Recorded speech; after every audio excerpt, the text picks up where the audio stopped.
Okay, rule number 3 is learning how to see groups. All right, so I'll talk about what this means here.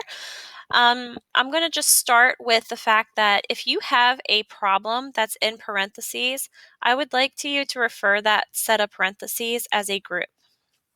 Okay, so for example, the parentheses around this x plus 5, that implies that x plus 5 is a group. So you need to see it as like a single item. All right, so even if I have 25 things in a set of parentheses, they are still all located in one set of parentheses. So that is one group of stuff. So in this problem, you can see there's one group of stuff. So whenever you subtract a group, for example, I am going to subtract 4 minus the group of x plus 5, right? That's different than saying 4 minus x plus 5. I'm doing 4 minus the group. It's all in parentheses.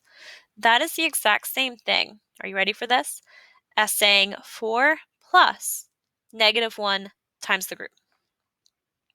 So these are the exact same problem. So the rule is, right, you can always insert a plus in front of the minus. So that's not an issue. And in front of every set of parentheses is a hidden 1.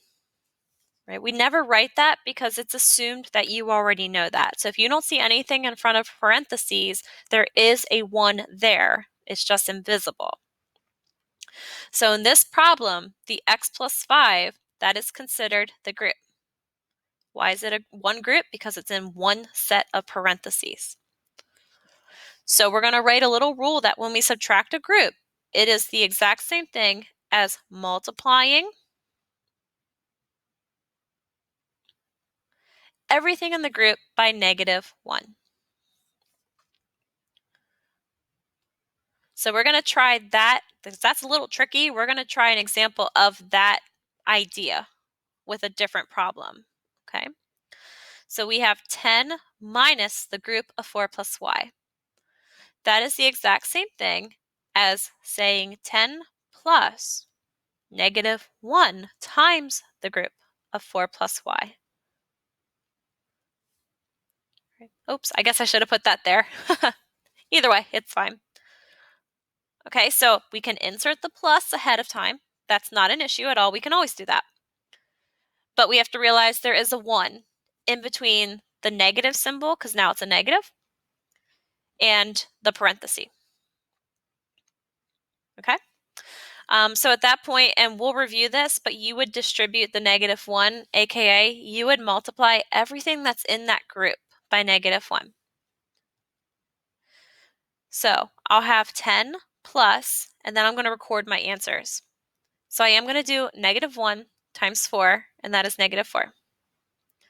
I am going to do -1 times y, and that will get me -y.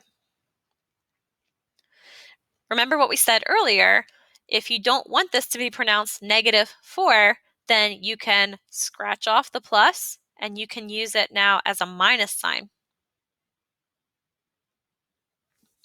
That's what that implies, so they can go either way.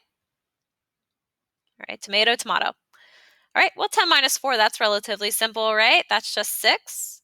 And I have this pesky minus y just kind of floating around in the problem. There's nothing I can do with it, so I'm just going to leave it there. All right, that's rule number 3.